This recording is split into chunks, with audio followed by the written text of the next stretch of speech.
This looks like a job for Superman.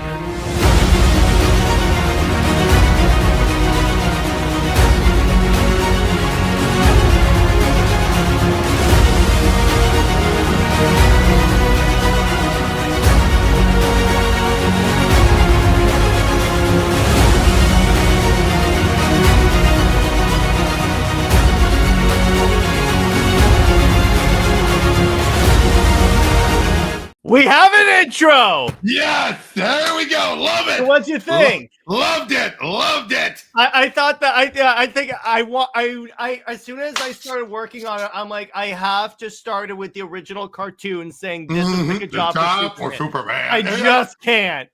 This is a job for Superman. I just love the change of the voice. Yeah, it all started there. Yeah, and it makes sense. And I like how for one scene of the James Gunn movie, they did that. But anyway, so now we're going to talk about the one of the most controversial eras of Superman. Yep. All hey, right. Cameron. Hey, what's up, Cameron? Electric Blue. Boy, this. Oh. All right. So for first off, explain to the audience, what does Superman look like at this point? Like his status quo? By this point, he's married. He just got married. Literally within a few months, he just got married. In fact, I'll show you after we show load up the cover first so we can show it off. Yeah, because this is what we got. But yeah, there it is. But yeah, we've been a little bit beforehand. We had a cover that said "New wife, new powers, new hope, new powers," and everything. Exactly. But yeah, by this point, he's married. He's cut off the mullet. Long hair, what have you. He's chopped it off, but his powers have been in flux ever since Final Night, which is when the sun went out and everything. That's around the time that he got married. Like, his powers have been still gone. It's like, correct me if I'm wrong, but Final Night is the one where Hal went into the sun, right? Yep, sacrificed himself there. And but just before this started, he finally got it by... First, the Legion Dre helping. That's where we got the reference to Superman Alien. Was during that issue. And then finally, he had to go right into the Senate of the Sun to help Metron out. And that's when he finally got his powers back.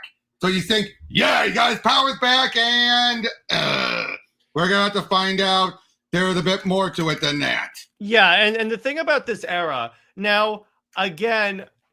Previous to Robert and I going over this, and I'll put the link to his Pro Teaches New playlist in there. Yep. But do check that out, because here's the thing. Try this era out for yourself. I cannot stress that enough, because when you try it out, short of the end, and we'll talk about the end, it's actually pretty cool. And it's a perfect taste of the triangle number. Yeah, the triangle era. Exactly. So let's take a look at this. Yeah, look at this. Right by this. I have that comic, by the way, in my collection somewhere. Yep. Now this, up until this point, his powers had started going wonky, just out of the blue. Just wait, what the heck? Like, seriously, literally out of the blue. Like, right beforehand, his powers were acting a little wonky, like he was phasing in and out. Oh, and then we're introduced to Scorn. He'll be important during all this. Oh, I love Scorn. Now, just to make this clear. Robert. Yep. Awesome. I knew I had that cover. All right, he's getting his comic. It's probably signed. Where is it? Ah.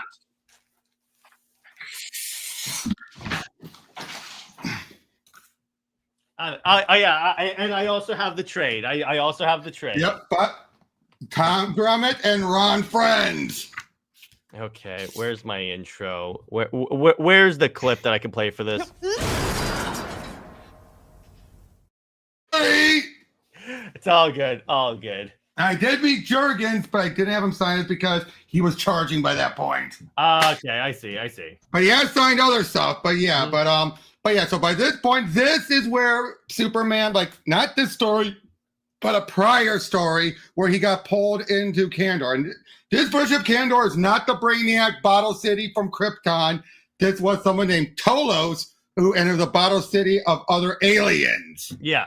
But yeah, after he got pulled in, his DNA got wonky. And it turns out that's where it all started. And that's what leads to his powers get all electrical and everything. Oh, by this point, Perry has cancer too. A lot of stuff was happening beforehand. There's a lot of stuff in this. Yeah, because that's the one thing. Yes, you're diving into a big story arc, but you're still in the middle of an ongoing narrative that never changed, which it's fine. But yeah, you got the Atomic Skull, who I should point out in this version was a delusional B actor who thinks he's the star of an old movie serial. So he thinks he's the hero and Superman's the villain. We got this little mid-story going on with Dabney Donovan and helping out this one guy take back over Inner Gang. Yeah, but so explain the Superman part of this. Okay, the Superman. Sorry, I just wanted to throw that. No, it's all good. I get. There's a lot of cool stuff in this. Yeah. His powers have gone wonky. He's trying to figure out how to control it, but he's becoming dispersed, which eventually leads to this, where he actually gets the suit. After look at this. Look how incorporeal he is here. Yeah. But yeah, so it takes them. They have to first deactivate one in Kal-El. He is sacrificing himself with this and a fabric provided by Lex Luthor to be able to, but through his wife at the time, the Contessa, to a fabric that is perfectly designed to contain him. And thus, he does. But here's where we start getting more about his powers. If he phases in completely, he's completely human. And then there's no powers. Okay. And right down to him being naked. Whoops. Whoops. Forgot I left my clothes behind. Yeah. And my only exposure to Electric Blue before going over with you was Grant Morrison's JLA, because all of a sudden he was like this. And Grant was actually able to make to get some use out of it. Oh yeah, for one, I loved how he had it be. As soon as he showed up, he's like, "I gotta register for you guys. I gotta try out again. My powers are so new. I'm practically a new hero." Yeah, and yet he's able to perfectly emulate his powers through it. And I'd be like, it has to be unanimous. Batman, yes, of course. The answer is yes. Stop calling me. Yeah, exactly. That's something Superman would totally do. Yep, but he meets up. But here's where we get one of the this whole newer powers. One, he can't really fly. He's not jumping, but he's more like zapping himself there. Two, unlike other times, what is usually the dynamic between Superman and Clark when he's at the Daily Planet? He zoops in, like, done. Here you go, Perry. Flies off, right? That's usually how it goes. Super speed to help catch up with what he has behind. When he doesn't have powers, he makes up for his Clark Kent because he doesn't have Superman to deal with it. We get a point here where he has to be Superman, but now that he's Clark Kent, he's completely human. So he's going to start to get dragged behind. I like that. That's something. Oh, and also, by this point, we were introduced to this conservative, like this Rush Limbaugh type of guy, named his name was just forgot his name now. Hold on. He and Lois and him were talking to him earlier. Dick. His name was Dick. Dick Armstrong. Okay. Good guy, not a bad guy. Can we agree that he wasn't a bad guy? But he's very much like in-your-face journalism. So, but I love this. They're like super menace and everything. And what does Superman do? He shows up saying, "We need to talk. I read your piece, and you were right. I was a real danger for a while there. Hopefully that's behind me now. But I'm glad the planet will keep an eye on me in case something does go wrong again. Of course, I also think the front page is hardly news, and it's for hard news and not inflammatory." I love that he's like, "No, you did a good job giving me a check, but that's not where you should have done it." Yeah, exactly. Again, we have all this side story stuff. We have Dirk's daughter, who's blind, Ashbury, be abducted. Oh, we have the stuff with Metallo. Yeah. By this point, this is after Underworld Unleashed. Metallo sold his soul to the devil, to Neron, to make himself a ever-transforming machine that absorbs tech and making him a kaiju. Remember that? Exactly. Yeah, we have so much stuff here, like him going to light ray to the ray for help, because like who else could he go to about light powers, right? Besides light, but exactly. It's close enough. Exactly. You have stuff like that. Again, there's just so much that goes on with this. You have Scorn trying to take up his, the costume to try and be like Superman. We have stuff with him with the Atom going in there. We could go over all of this. Check our stuff down below, in the playlist for the more hyper-specific stuff. But this was such a good era. Just such a, go on, talk a bit more about what you recall from this. Yeah, because it was like with this, it's because here's the thing, and I was talking to Robert earlier about this. I think the reason why this series is not really as well regarded as it should be is because Superman fans or the radical ones on Twitter don't like change. That's what it is, and it's like, and it's also because you saw him in other books, and I'm like, well, of course, because he's Superman, he has to be in Justice League. Exactly. Plus, they really go out of their way to try and say, this is permanent, but they kind of overshow their hand. But back then, as it's coming out monthly, I can see why people could take offense to it a little bit. Like, how long is this going to take? Well, here's the other thing. It's like, anyone that thinks that this was ever going to be a permanent thing, no. I'm sorry, no. Yep. Oh, I love this. Lex is being on trial. This is one of our favorite arcs during all this. And even he has to try and get the kryptonite ring to try and prove something, which leads to Superman going up with Batman, in the Batcave and all that. Also, this is also what leads to the birth of Lena Luthor, Alexa's daughter, because she's born to the Contessa, and of course, leads to a lot of good stuff there. Again, this, like I said, this follows the ongoing narrative of everything. Oh yeah, we got issue 550, which you have Jimmy for a moment thinks he's figured out who Superman is, but the big irony is he thinks it's what was it? He thinks it's one of three people. Clark. You see, one of them is Clark. One of them is a football guy, and another guy is I just forgot his name, but he was the one that ended up being Satanist. So, Colin Thornton. He thinks also Colin Thornton of News Time. But the funny thing is, like I said, that's Satanist. So it's like, you're not far off, Jimmy. Yeah, exactly. Yeah, Jimmy, because he was starting to throw Clark under the bus, Superman under the bus, because he was trying to be a news guy. Oh, yeah. You remember this? Oh, yeah. By the way, go back real quick, because I love that design for Cyborg. Cyborg Superman. That is really cool. Yeah, and this is the one where we kind of get his backstory a little bit more, and you actually feel bad. This is where they started the whole idea of him wanting to die. Yeah, and I really like that because it's again, I like it when this is what DC. This is so, you know how I always say don't make DC Marvel. This is the one thing from Marvel that DC can take in moderation. There are some creators like Rucka that go too far in making villains like Cheetah we empathize with her. No, we shouldn't. Right. I love this. We have it be Superman saw maybe he jumped into the mother box. It's fine. He completely forgot his suit has technology in it. Oh, okay. Whoops. That's cool. I love that. He completely forgets that. But yeah, so all of this is just, again, so much stuff. They treat the story. I think the other thing is, this didn't feel like there's not really a narrative here. He has new powers. And yes, he's dealing with the new powers, but for the most part, it's just regular adventures. All right. Get to the part that got really old. Let's get to that. There's one part in this, by the way, everyone, that we're going to admit. Wait, one more issue I got to show. Yeah, go ahead.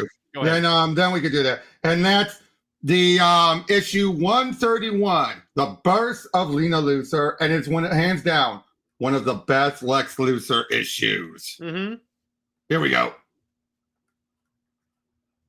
Because this is the one. He's finally won his court case after screwing over his lawyer. And we get a nice reminder that he's now in this version, this is post-crisis. He was adopted by another family who, and then they wanted his insurance money he got from his life insurance money he got from his father. They wanted to try and have his their daughter, who named Lena, who Lex was taking a fondness to seduce the money away.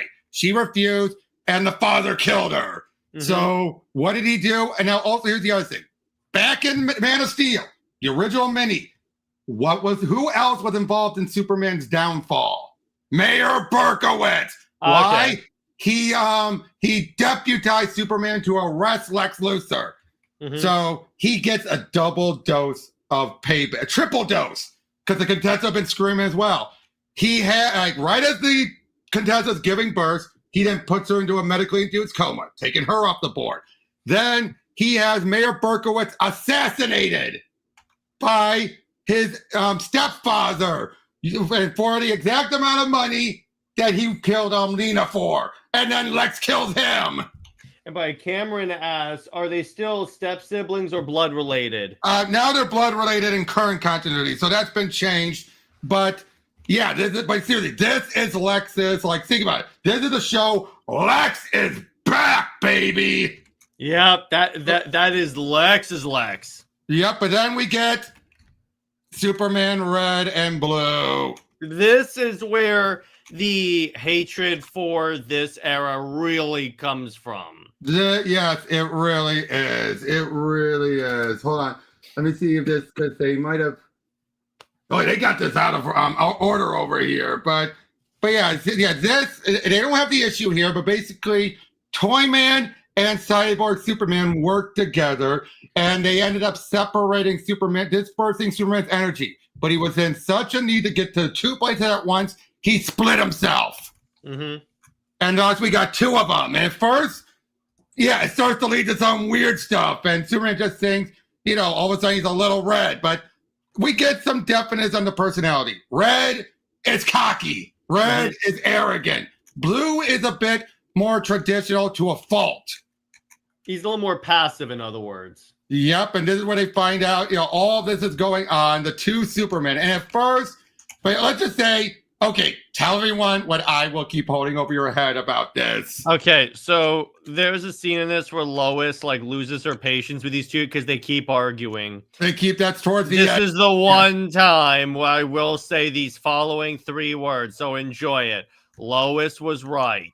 Yep, because even Diana would get fed up with how much these two bickered. They gotta be like, I'm still the real one. I'm still the real one. It's just like, shut up, you two. Yeah, and TMO asks, Superman is blue and red, and he's very underrated. Why didn't people like him in this time? Well, again, it's because it's like, A, the change, and B, it's because people clipped it. Thank you, Cameron. Thank you. I really appreciate you clipping my lowest moment. But thanks, Robert. But it's again because Superman fans, the radical ones, because obviously Robert and I are both Superman fans, don't like change. That's what it is. Now that's that, but also it lasted a full year across 4.5 books, or 4.25 books. I say 2.25 because it was a quarterly. Mm-hmm. But yeah, across a whole year, across 4 books. Mm-hmm. That's a slog. Mm-hmm. Wouldn't you agree? But yeah, here's the scene right here where she's like, no, he would say, we like it. Yeah, except as a new status quo. No, there can't be two Clark Kents. Mm-hmm. Like, can you blame, again, even Diana would be like, shut up, you two. She would probably wrap them up in the lasso and just say, okay, stay here until you figure things out.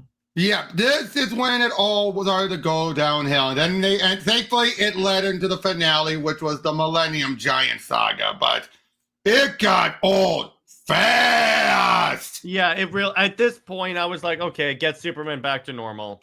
Exactly. And by the end of it, they eventually did, which led into Superman Forever, which they apparently don't have on these scans I have at the moment.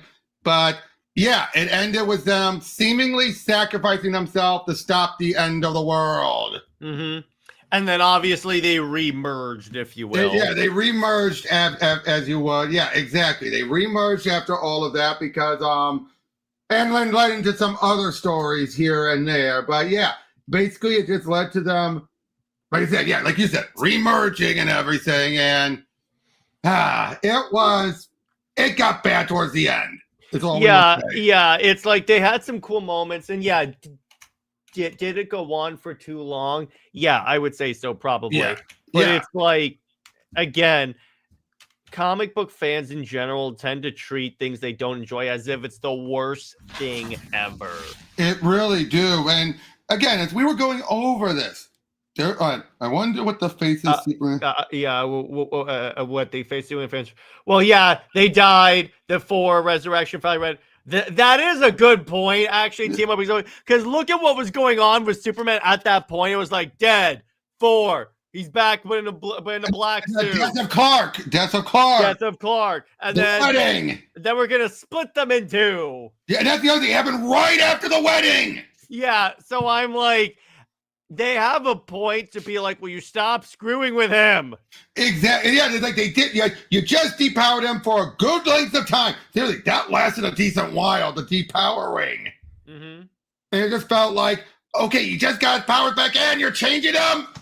Yeah, it's like, never mind the fact that for years we've had to deal with death, rebirth, and all this other stuff. Exactly. So, again, but on its face value, in the grand scheme of things now, looking back at it, and like I said, it was probably a pain in the ass to go through as it came out. Can we agree to that? It was probably... Particularly if comics come out once a month. Oh, yeah, of course. Yeah, and well, thankfully with Superman, it was literally weekly. Yeah, so that's a little better, but it's like the other danger is that it's like if it comes out that frequently, it does make it seem like, oh my gosh, this is just way too long. Exactly. And again, the fact it lasted a whole year, not even the return lasted that long. Mm-hmm, exactly. So this would deserve its own omnibus. I would say so. Either that or an oversized hardcover. And honestly, I would buy it. Definitely an omnibus because it's over 50, over 50 issues. Yeah. This would so get one for sure. Maybe even 2. I think that what'll probably happen is, you know how they have the Triangle Era omnibus? This will be its own part of the This will be its own omnibus in that set. Yep, and Tamara, you're right. Like by the over time, you realize they knew maybe not the right thing, but you knew they had a story reason for it. Because here's the thing: even the death. Let's talk about the death. Oh yeah, the death was. Because here's the thing: the death was. It's like, yes, it was because it's like they had their storyline like thrown out because remember the marriage was supposed to happen where the death was supposed to happen, but.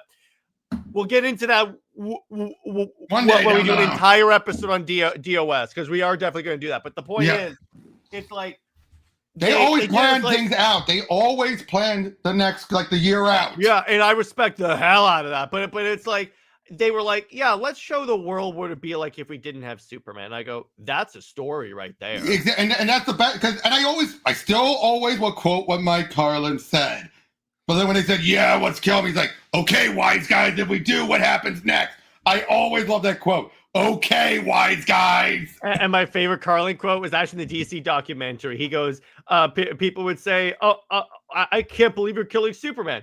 When was the last time you bought Superman? Oh, I haven't bought him in years. He goes, I didn't kill him. You did. You did. Exactly. I'm like, yeah, that's true. He makes a great point there. Exactly. Now, of course, we can all agree, Returns was a bit of a slog on its own. Oh, it's its own trade. And when I was going through, because I recently read through all of the Death Saga, I'm like, Now, I get why. You wanted to first give the 4 Supermen a little breathing room. Mm-hmm. Introduce them. That's fine. But still made it a slog nonetheless. Mm-hmm. I'm just like, so take that. If that was a slog, imagine how it was this whole thing. Yeah, exactly. I can definitely like get that, and it's like, but it's like at least the thing is they did like a lot of really cool like new things because you know one of the things that Britt and I always bash DC on is that they do the same thing over and over again. I'm like, well, they didn't hear. Kind of, sorta. That was still during the speculator boom. That's what led to the decline. Not the death of Superman itself, but the death of Superman didn't help.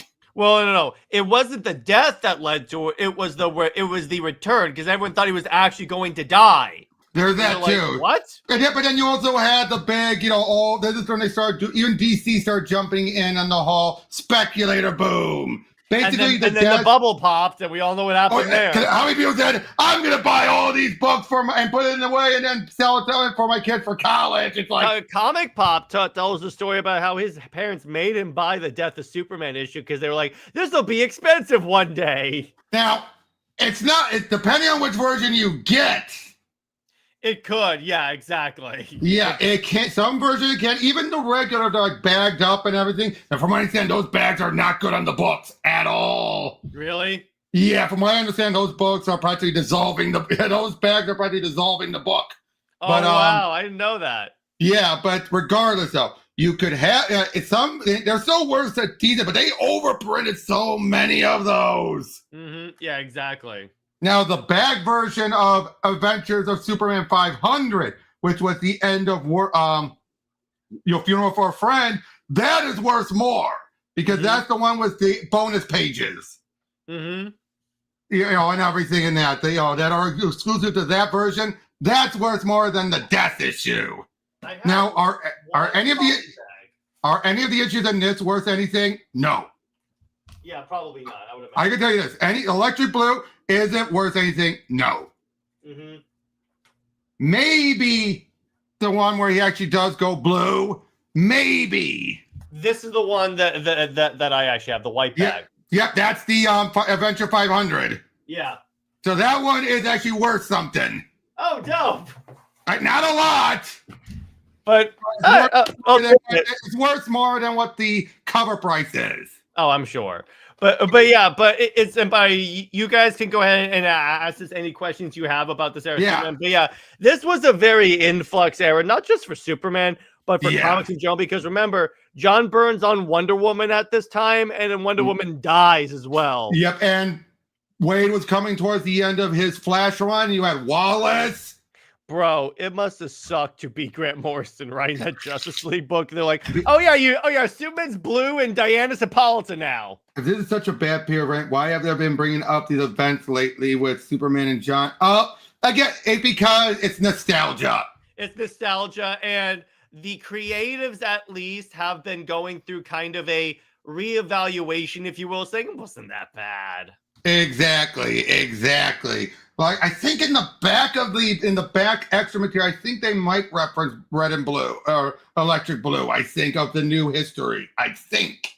I'm fairly certain I saw it somewhere, but it's like the point is, it's like, once you get a certain amount of like distance, particularly like Williamson, because he was around in that time. Oh, yeah, he brought Lena back. Yeah, and with like John having the blue powers, it's like, okay, I kind of get. Which he still has. He still has them. They don't really reference it that much. No, but that was in Secret 6. Oh, okay. He used those powers in Secret 6, so he still has them. That makes sense. But again, just throughout all of this, and this was when DC was experimenting. Yeah, it's like, now let me put it this way. There was bad experimenting, like how he almost got the R word of Wonder Woman in this era. But let's be fine. Even Millar was like, I wasn't serious, guys. No, but DC took him serious. That's the sad part. Yeah, they took him seriously. That is the very sad part. I'm like, wow. Actually, they do not talk about Red and Blue. There it is. Right there. Develop volatile electromagnetic powers. There you go. It's a footnote. It is a footnote. It's right between Tomorrow Woman appearing in JLA number 5 and Match, the flawed clone of Superboy. I see. That works. Yeah, but still, so it's still canon. Good. Because I don't think they should lose this. They should not lose this. Would you agree? They should not lose Electric Blue. No, because it led to some fun stuff, and again, Wade being that way. Can you remind me? No. Okay. Oh, I know what you're talking about. That's what was her name? Livewire. No. Before that, Livewire. Before Livewire had the Superman wore that Superman suit. To the woman who died in what was her name? She's like people sometimes think she's the DC version of Eternity. Oh. Kismet. Okay, Kismet. Yeah. And that was Strange Visitor. That's when she had the suit, and then she sacrificed herself during Our Worlds at War. Mm-hmm. That is what people sometimes think of as the female Superman, Electric Superman. Mm-hmm. But again, throughout all this is when DC, like I said, was experimenting. Like, I'm just looking over this in the new history stuff. This is also when you had, you had Burn on Wonder Woman, but even then you had Apolloda, and this is when you had Apolloda. But before that, you had Artemis. You had Is this also Nightfall? No, this is well after Nightfall. Oh, do you know was Bloodlines happening around this time period? No, that was also during the Death of Return. Okay, yeah. No, this is when we had Aztec, the Ultimate Man.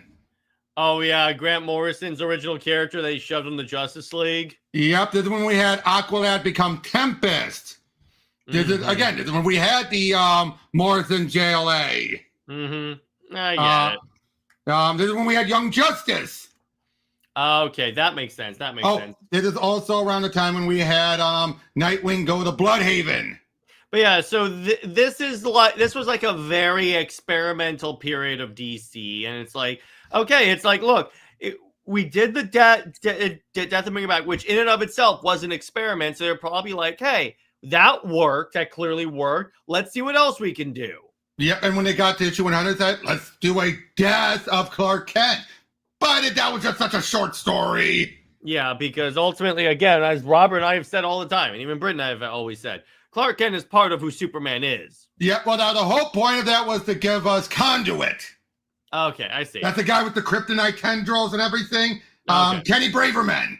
Okay. The bully from Man of Steel. Mm-hmm. Yeah, that was him. Of course, Okay, I mean, yeah. So, you had all of that going on. Like I said, yeah, this was a very experimental era, but it was a good era. Like I said, Morrison proved the viability of the electric powers.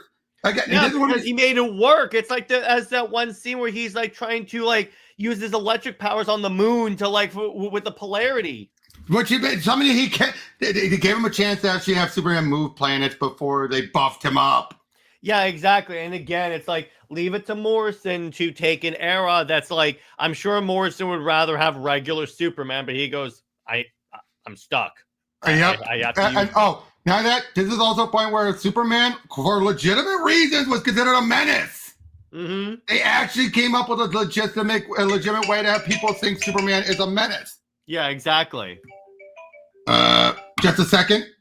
Yeah, exactly. And how long was it? Okay, I think it was 1 year according to Robert, what Robert said. But yeah, it's like it's like that's what we see a lot of times where there's like a lot of Superman media or like comic book medium in general. Fans don't like change, and it's like whether or not it's like reboots or reskins, different costumes. Sorry about that. Yeah, it's like, and by TMO again asked, how long was it? It was a year, right? 1 year, one whole year, but it's hard. But again, it lasted like with all those different books, you could easily forget. Yeah, and here's the thing. At the very least, he still acted like Superman. Short of when he got split in two, but that's understandable. Mm-hmm. Definitely. That was definitely understandable. But yeah, up until that point, he was still Superman, just trying to make do with his new powers and everything. And again, I still just love the running gag of, oh, it's permanent. You'll never go back again. And even Superman doesn't believe it. Yeah, sure. Yeah. This is like, yeah, sure. But like I said, does this deserve the scorn? No. Not really. I will still say this. Now, can I say a key who shall not be named run is even he doesn't have the worst run. Okay. I would still say what I call the Kal-El era. That's like right in the early, lately, right towards the end. Right around Superman 200. Mm-hmm. Because that was just boring. I see. That was boring, dull. Kal-El made no sense. It was a stupid idea in general. And that's where that was the end of a major era of Superman, the writing stuff by that point. Mm-hmm. And it was like I said, it was just boring and dull. But the red and blue Yeah, ones were it wasn't as long-winded as the Clone Saga. no, but I no. can see why people can make the analogy, given how long it felt. Yeah, because the Clone Saga is multiple omnibuy, bro. Oh yeah, I know. But like I said, this probably could take one or two, depending on how they split it. Yeah, it really does, and it's like again. I mean, I'd say they could push it with one because if you look at how much of like Immortal Hulk is, they can probably fit that. But DC's not known for doing the 60-issue omnibuses. True. So chances are they would split it into two omnibuses, about 20, almost 30 each. Yeah, they could probably do that. I mean, how long are the issues? Triangle? Oh, what do you mean? I mean, how many issues are in the Triangle omnibuy? Not sure actually. Will we review 1 million eventually? But I gotta show you one other issue that was done for a laugh. Yeah. When Superman Man of Steel reached number 75, they decided to have a little fun with it. Oh boy. You remember this one? The death of Mixie, who doesn't understand death. Oh yeah, because he's like a cartoon imp. So he means bada bing, bada boomsday.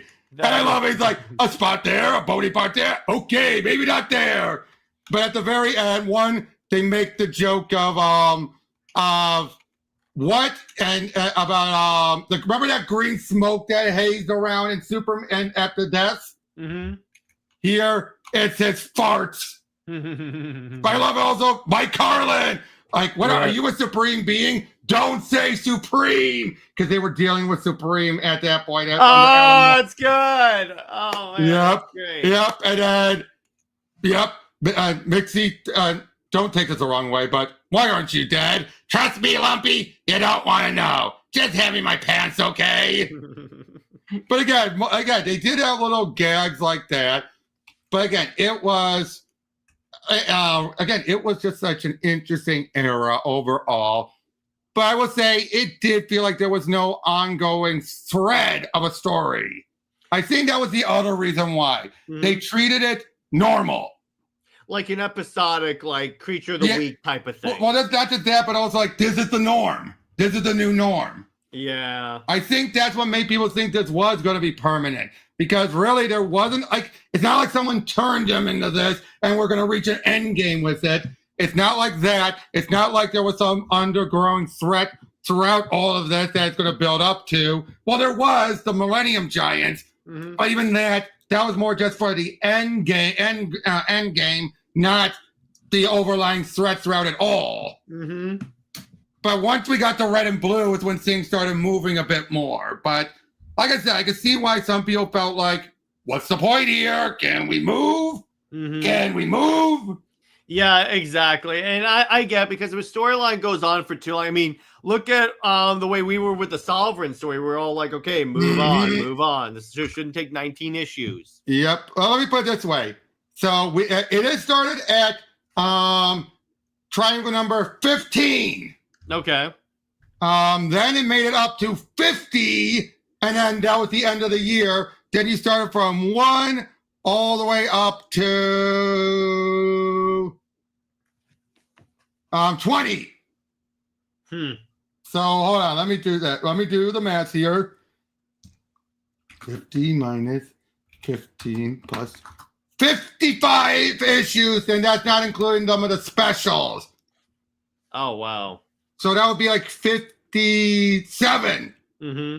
That would be 57 issues total. Is how long the entirety of the Electric Blue saga was. Yeah. That is insane. Mm-hmm. Yeah, it definitely went on for a little. That's its sin. That I'm not going to like. Well, Matrix. No. If you remember, Matrix was not a mistake. Okay. I would not say Matrix was a mistake. They made some good stuff out of it. They definitely did. That gave us the Linda Danvers stuff, the Peter David run. And they did it because they originally were not going to give us another Kryptonian. They wanted to still avoid that. So it was but and how would I bring Supergirl back? They already did. We already got that with Superman Batman. Wouldn't you agree with that? Like that's when we got her back anyway. So not really need to ask that, but yeah, it's Kara. Yeah, it's Kara. But yeah, Matrix wasn't a bad character. I want to say that quickly. All right, during this era. Yeah, it's a lot of stuff that is like looked down on, like okay, in this era. It's not really that bad. Yeah, and now, granted, it's one of those cases where people look at, say, the death of Superman now, and you're like, wait, why did Supergirl turn into that pink blob? Yeah, exactly. Or it's like when Superman, when she gets punched by Doomsday and half her face like blobs off. And then she's or who the heck is Bloodwind? Yeah, exactly. Anyway, Bloodwind, that was Martian Manhunter. Yeah, exactly. But you'd have to read afterwards for that. Exactly. But so overall, what are your final thoughts overall on? Well, overall, in terms of Electric Blue, it's cool as an individual story. Let me put it this way: if you separate all the other stuff from it, separate everything that happened before and after, and just take it as like an individual story, which I always try to do. It's a pretty solid Superman story. It really is. Really is. It's in no way it's like. When you and I went over it, Robert, I was bracing and I'm like, okay, here we go. And then as soon as we did like the first batch, even I was like, wait, why are people hating this? Yeah, it's like, I like this. It's the Thanos meme. Maybe I judged you too harshly. Exactly. Perhaps I judged you too harshly. Yeah, and that's all it is. It's like, and this is why, again, I always tell people, okay, here's the thing. Whenever you do, here's the lesson. Whenever you approach a story, wait until there is an end to the story before you completely judge it. Now, there are some things like Tom King's Wonder Woman where you know where the story's going, and you're like, okay, no, I'm not interested. But it's like before you call it completely horrible, look at it a little more. Exactly, look at it a little bit more, and just ask yourself. Is it really that bad? In the grand scheme of things. Don't let the opinions of random comic YouTubers or Twitter cloud your... make your own decision for yourself. Yeah, exactly. That goes back to one thing you and I had talked about before when it comes to it. A lot of people who act like they know everything are just skimming the surface. Like if you actually go in the nitty gritty in the trenches, you actually will find out, hey, it's not that bad. Would you agree with that? Like once you go into the trenches, you realize not that bad. So yeah. Yeah, but and let me ask you this: it's like, what's your favorite like story arc of this era? Probably what if I had to pick I would just go for that. Every single one was Lex. Yeah, with me, it's the God one at the end. Yep. Oh, yep. Because it's like you got the sacrifice play, you have them fighting impossible odds. It's got it all. It's got it all. And it's basically claiming and the end. Yep. Oh, yeah. And that, of course, the opening arc was great. Yeah, exactly. So I'm like, there's plenty of really good stuff in here. And again, Scorn, great character. Yeah, exactly, and they really pushed him hard in this entire like. Oh yeah, it's especially having to deal with someone like Dirk, who again, this reminds you about it when people were actually showing nuances. Like Dirk, hardcore conservative. Nowadays, he would be like evil, manipulative. Nowadays, they would make him probably a like Nazi or something like that, a secret one. But no, here it's like he's a blowhard. He's definitely a blowhard. But he's a good-natured. He loves his daughter, but he's struggling as a single father with a blind daughter, teenage daughter. Yeah, exactly. That's great. But yeah, so that's where we're going to leave it. So all in all, I give this era on its own 8. Definitely. I I'll would say agree an with 8. that. I would give it an 8 as well. Yeah, as part of the entire Superman saga, probably like a 7 or so. Yeah, again, it's good, entertaining, fun. If you can get through the Death and the Return trilogy, you can get through this. Yeah, you definitely can. But anyway, so Robert, what other Superman eras should we go over? Oh, so many. There's a lot that we can do. Barry, and in the chat, what Superman stories, eras, or concepts would you like us to explore? Maybe even in a future episode. Yep, in the chat or in the comments. In the chat or comments, or either one. Just let us know. Because Yeah, we could talk about there's just Panic so in the much. Sky. There's that. There's a lot. Panic in the Sky. We could talk about that. We could talk about we could honestly Rucka's Adventures run. Yeah, we definitely have to do an entire episode just on the Death and Return. Yep, not because that's it. That's the story in and of itself. Oh yeah, definitely. We could cover that. Like I said, Rucka's run, Chuck Austin's infamous run, even Gail Simone. Oh yeah, she had a nice brief run. For tomorrow. Brian Azzarello Superman. AKA the most alien version he is. Yeah, it is the one where they introduced a Catholic priest that has later turned into like a OMAC. It was an OMAC. It was an OMAC. Okay. Yep. That makes sense. Yeah, there's so much we can cover. Lord knows I'm going to talk about Sacrifice and tear the crap out of that. Hey, at least it showed Wonder Woman can actually handle Superman. Which we all knew, but yeah, you're right about that. Yep, you have that. We could talk about the Byrne era. Yeah. Oh yeah. Like Man of Steel and what people get wrong from that era. Because because what people keep on. I still remember his very second issue. We have it be a woman with a computer is able to deduce Clark Kent is Superman. She's like, of course it makes sense. Of course it does to a computer, but not to Lex Luthor.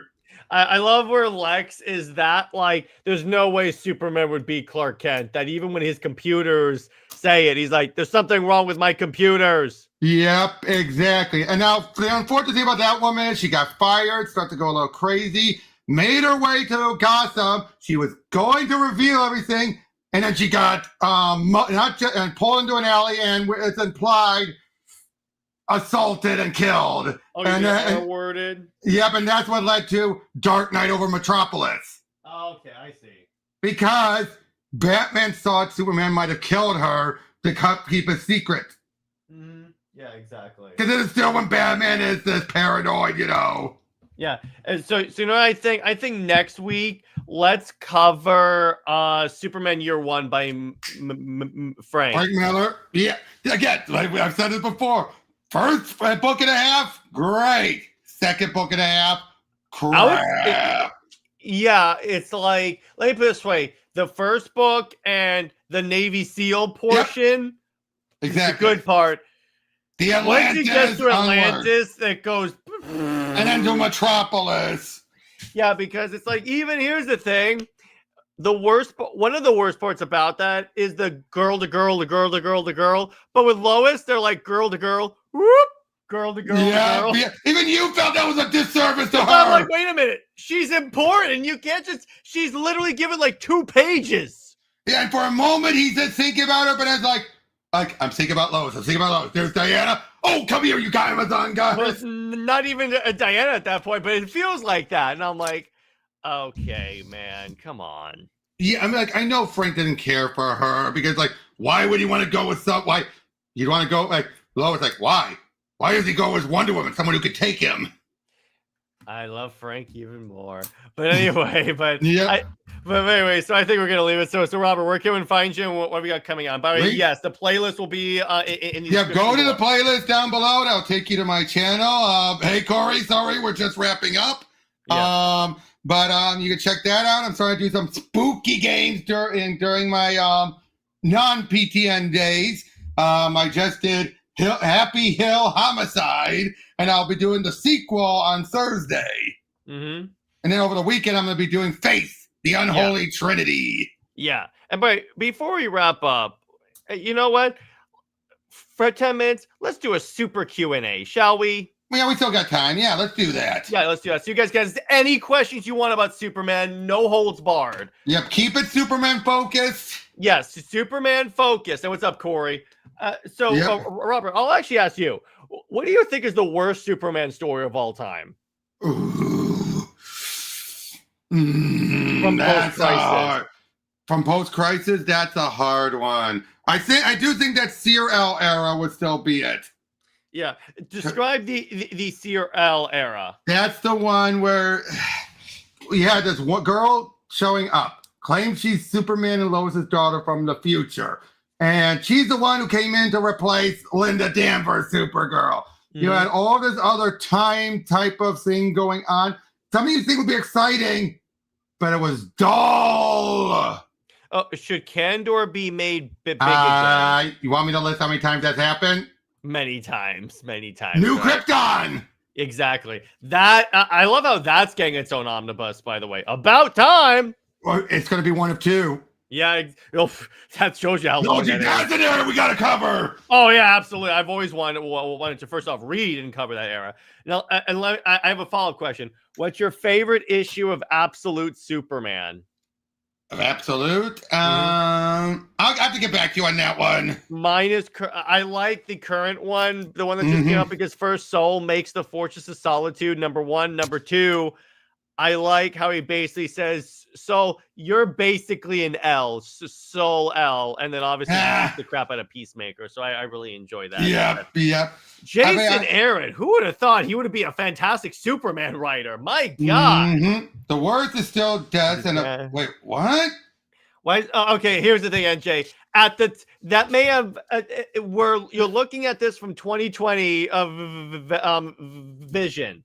Look at it from the perspective of the writers at the time. Now the death was meant to be a slugfest to get us to the real story, which was the funeral. Yeah, because again, the point of that story is they wanted to show what the Superman, what does the world look like about Superman? I mean, Robert, what's the Carlin quote? All right, okay, wise guys. What if we kill him? What happens next? Yeah, because it's like they could easily come up with a way to kill Superman. It's just what happens. Exactly. That's the whole point. So to call that the worst, no. So it's like the funeral for a friend part. That's the meat and potatoes of it. That is up at one of my, still to this day. One, that's what got me into comics, especially Superman, with some of the issues of that. Two, I'm going to tell you this. That is one of my favorite trades. Oh, agreed. That is hands down one of the best Superman comics, period. Yeah, me and too. He's not even in it till the very end. Yeah, exactly.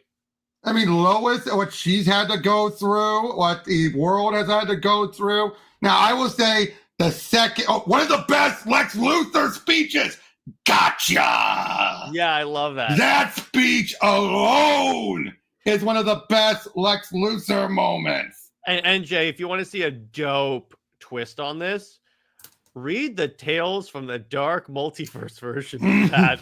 That is so cool! Yep. Where Lois becomes the Eradicator and she turns into Injustice Superman, and Batman goes to fight her. And I love where Batman goes, "I'll never stop," and then it flashes back to Clark telling Lois he never will. And I'm like, oh, that's so good. Now, do you want? So there is a few hiccups with that, but it wasn't that bad. Yeah. Yeah, exactly. Still, Doomsday. That's an asphalt. I'll stick on that. Well, again, he was a plot device at the time just to kill him. They did more stuff with him afterwards. Yeah, like his backstory is still a clever one. Or yeah, exactly. I love that backstory. Or it's like Superman Brainiac. Doomed from the new 52. Yeah, I'll be honest. When it up until there was a brief one where they overused him a little bit, but not that much. Yeah, exactly. Dave says I wasn't reading Superman when this happened. The only experience I have with Red Blue was Morrison. It was a little too distracting. He took it in stride. Morrison has the patience of a saint. Yeah, again, he had to deal with that, Hippolyta, Wonder Woman, and Wallace Flash. At a certain point, I wonder if Morrison. Remember, Morrison was not a big name by this point. No, he couldn't say no. I don't want to do that. That wasn't until New X-Men when he got a bigger name. Yeah, because if they had tried this when he came back from New X-Men, there's no way they would have gotten away. He would have said, "No, I'm not doing that. Find a way." Yep. Or I will explain it away. And then remember, this was the same point when they told him you can't bring back Hawkman, he's too toxic. Fine, I'll create an angel. Yeah, that's what Zoriel. Zoriel is actually a very cool, underutilized character, unless you're Jeremy freaking Adams. I'm like, yes, Zoriel, my man, because I love Zoriel. He's so cool. Yep.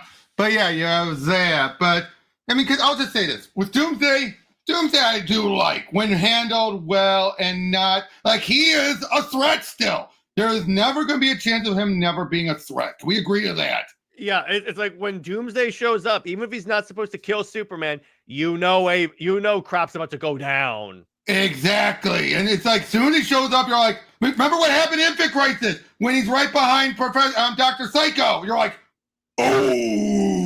Yeah, exactly. Or like when Doomsday is unleashed by the Great Darkness and Superman saves his son and goes, not again. And I go, yes! Or, remember, back to Infinite Crisis, you had, right when you think Green Arrow's about to get stomped, you have Earth 1 and Earth 2 Superman showing up and they double team him. I love that. That is so dope. Or it's like, even when they did an original thing and had Superman turning into Doomsday and Doomed, but he was also kind of in a Dr. Jekyll and Hyde thing. That was cool.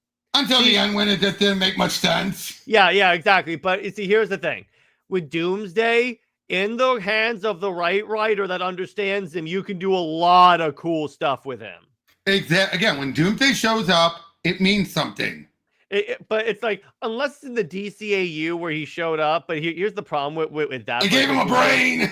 They gave him a brain and had him talk. I said this when we were covering that episode of Justice League. I was like, I don't like Doomsday who talks.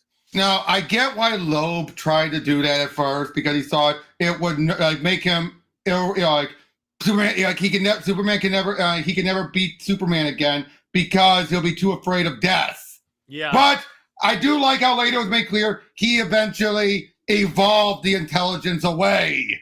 Yeah, because it was too much of a hindrance. The other thing that I really like is, let's see, it was the part in Supergirl when an army of Doomsday shows up and Superman goes, "Oh, they're not alive." Brrr! But I do love it. Like, I can't do that twice. Yeah, exactly. And I love Diana on his side. Like, it's okay. It's okay. I know. Because it's like, he just made one of the biggest thing of his heat vision. Nowadays, that would trigger a solar flare. But back then. Yeah. And it's just the Michael Turner image of that just. And I'm like, oh, yeah. Yeah, again. That's the one thing I will always give it. Doomsday has never lost his importance. Yeah, the only part where I'm like, okay, this is kind of stupid, is when he fought the Justice League mind controlled by Brainiac. Now, here's the thing. Mind controlled by Brainiac is cool, but it's like, I know why you're doing this because you're like, oh, see, the real Justice League couldn't beat him. And I go, regular unintelligent Doomsday couldn't beat that version of the Justice League. Who else do you think is a better partner for Superman? Lana? There's Lana, but if let me go with a non Superman character. Jessica Cruz. Maybe a little. I know you like her, but we don't get much interaction with those two. Yeah, I know we should. Wait! By the way, I showed an image. Yes! One of the best Doomsday designs! That is so dope. Go to the Heat Vision. Go to the Heat Vision. I am. Yes! Look at that! I don't think I could do that twice. Oh, God, yeah. I love also you have this. I love the little misconception you saying Supergirl's gonna die again. Nope. It's it was Harbinger. Harbinger who died. She later came back, right? Nope. Wait. She has never come back. Donna was given her position. Okay. Donna was given her position of it. So has Lila ever come back? Okay, technically she does exist as the computer system for the House of Champions or whatever, House of Heroes. Okay, that's what I was thinking. I was like, oh, So, but that is not really her. She's been Jarvis, in other words. Exactly. I mean, you could say it's her living on, but as far as the physical form, no. Okay, that makes sense. That's Yeah, Donna took that role, and of course, that's since been dropped. Yeah, the Donna being Harbinger, that's what Jimenez was like showing in like the Donna Troy series. They said surprised they never tried to transplant Luther's brain to Doomsday at some point. Oh, they kept the clone portion. They kept the clone portion. Yeah, is it canon in New History of DC they want to transplant his brain into a clone body? Yes, that is. Oh, that's Superman Batman. Yeah. That's that is the one that the story that brought back post-crisis Superman. Supergirl. Supergirl. It's this comic. Yep. Oh my god. You bastard. Still one of my favorite owns. Is that signed by Michael Turner? A year before he died. Oh, you. Oh, but you know what? I gotta show you one of my favorite story arcs. All right. Go ahead. He's getting his books, ladies and gents. He's getting his books. Oh yeah. Oh, we're definitely gonna talk about Godfall. Turner, Peters, the inker, and Talon Caldwell. Oh, we're definitely going to be covering that story arc, a Godfall, because that is a dope story arc. Oh, especially, oh, come on, where's... Lila! Yeah, exactly. I can't believe they never brought that character back, as far as No, they brought Prius back for immediately. Yeah, but I'm like, that's like a missed opportunity. Boy, look at this. Look at this artwork. Yeah, well, yeah, exactly. You hire the Fathom people. What do you think? At one point, we got to talk about the Mr. Majestic appearance. Yeah, we definitely will. All right, so now we're gonna log up. But as for me, Michael Turner was also a huge loss. Yeah, exactly. So as for me, so for Wonder Woman Wednesday, it's gonna be talking about the amalgam Wonder Women. In other words, the Bullets and Bracers issue and the Amazon issue. And for Under Two Capes, we're going to be talking about Jason Aaron's Thor run. The good of it, the bad of it, if it's an overall bad run, which it's not. It's not. Let me put it this way. I wouldn't say it's enjoyable, but in the long scheme of things, it's left a bit of a mark on things. Yeah, exactly. For movie night, we're talking about Birds of Prey. I rewatched that movie yesterday, Robert. And somehow it got worse. Somehow it got worse. Look, we'll talk eventually about that. Like, that doesn't make sense. That doesn't make. We're going to talk about that. Britt and I are going to be talking. Are going to be comparing Wonder Woman to Jessica Cruz and just talking about their similarities, what a partnership between the two would look like. And then for Amazon Answers, I'm talking about Wonder Woman 800 as voted by. I refuse to say the full name of that movie.